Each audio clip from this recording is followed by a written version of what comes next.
আসসালামু আলাইকুম, সবাইকে আমার চ্যানেলে স্বাগতম। আপনারা সবাই কেমন আছেন? আমি আল্লাহর মতো অনেক ভালো আছি। আশা করি আপনারা সবাই খুব ভালো আছেন। আজকে চিলি চিকেন করব বাসার জন্য। বাচ্চারা নাস্তা করবে। সেজন্য চিন্তা করলাম যে চিলি চিকেনের জন্য এখানে একটা মুরগি নিছি।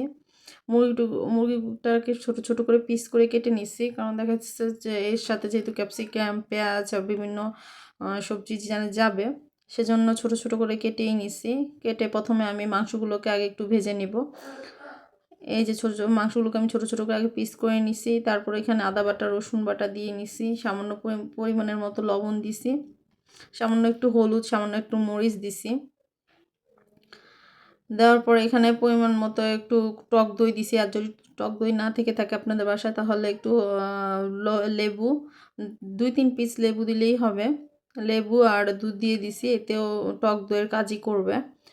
দেওয়ার পরে আমি এখানে একটু বেশি পরিমাণের গুঁড়া মরিচটা দিছি। তারপর এখানে পেঁয়াজ আর কাঁচামরিচ আর ধনিয়া পাতাটা আমি একসাথে ব্লেন্ডার করে নিছি, কারণ দেখা যাচ্ছে যেহেতু এটা তুমি তেলে ভাজবো, এখানে যে কোনো কিছুই গোটা বা আস্ত জিনিস দেওয়া যাবে না। সে যে কোনো কিছুই আপনার বাটা ব্যবহার করতে হবে।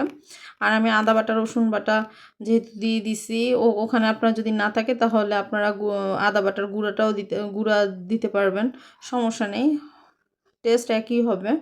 আর এরপরে সস, আর এখানে পরিমাণ মতো সয়া সসও দিছি। দেওয়ার পরে এখানে আমি কর্নফ্লাওয়ার আগে প্রথমে মাংসটাকে ভালো করে মেখে নিছি। মাংসটাকে মেখে নেওয়ার কারণ হচ্ছে যে এখানে আমি যখন এই ময়দা বা কর্নফ্লাওয়ারটা দিব, তখন দেখা যাচ্ছে যে মাংসগুলোর সব সাইডে মশলাটা ভালোভাবে নাও পৌঁছাইতে পারে। সেই জন্য আগে ভালো করে মেখে নেবেন ছোটো ছোটো করে যে পিসগুলো করা হয়েছে। তারপরে এখানে আমি ওই যে বললাম টক দইয়ের জন্য লেবুটাকে আগে প্রথমে চিপে নিতেছিলাম। আপনারা যদি আমার ইউটিউব চ্যানেলে নতুন হয়ে থাকেন, তাহলে প্লিজ আমার চ্যানেলটা সাবস্ক্রাইব করে দিবেন। ফেসবুক পেজ থেকে ফলো দিয়ে, লাইক দিয়ে, শেয়ার করে দেখার সুযোগ করে দিবেন।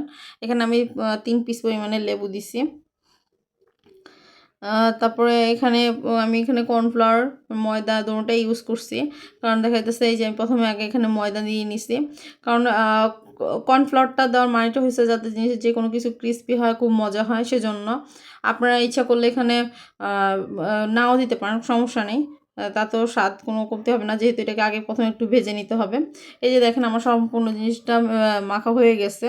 মেখে আমি এখন এটাকে রেখে দিব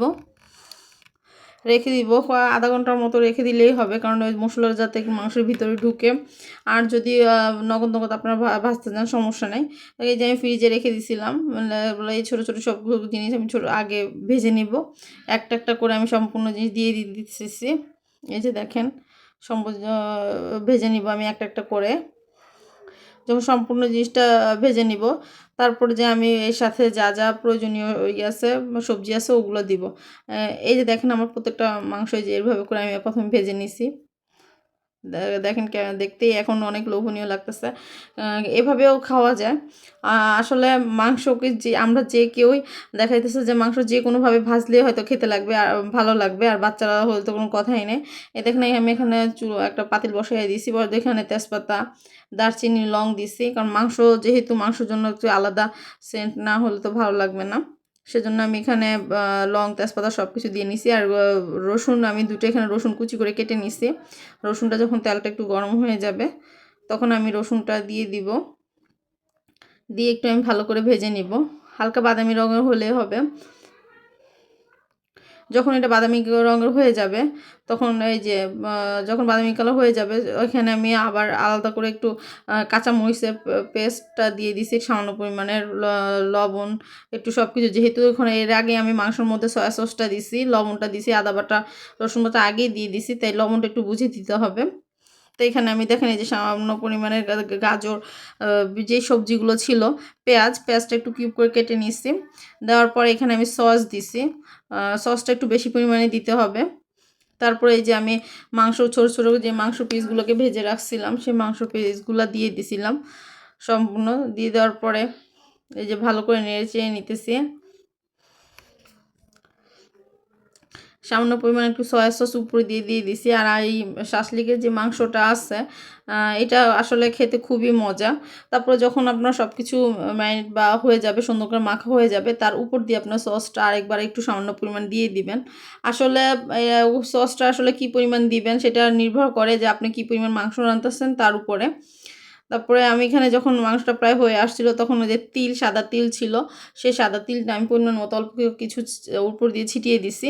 এই যে দেখেন আমার তিলটা দেওয়া হয়ে গেছে। তারপরে এখানে আবার একটু ভালো করে নেড়ে চেড়ে নিব। এটা যদি আপনার ঘরে রান্না করে আপনারা এটা রেখে দিতে পারেন, তারপর পরোটার সাথে খাওয়া যায়, আবার ভাতের সাথেও খাওয়া যায়, ফ্রাইড রাইসের সাথে খাওয়া যায়। খেতে খুবই মজা লাগে। আমাদের বাসায় আমরা এটা প্রায় খাই, খেতে খুবই ভালো লাগে। এই যে দেখেন রান্নাটা কেমন হয়েছে ভিডিওর কমেন্টে জানাবেন। আল্লাহ হাফেজ।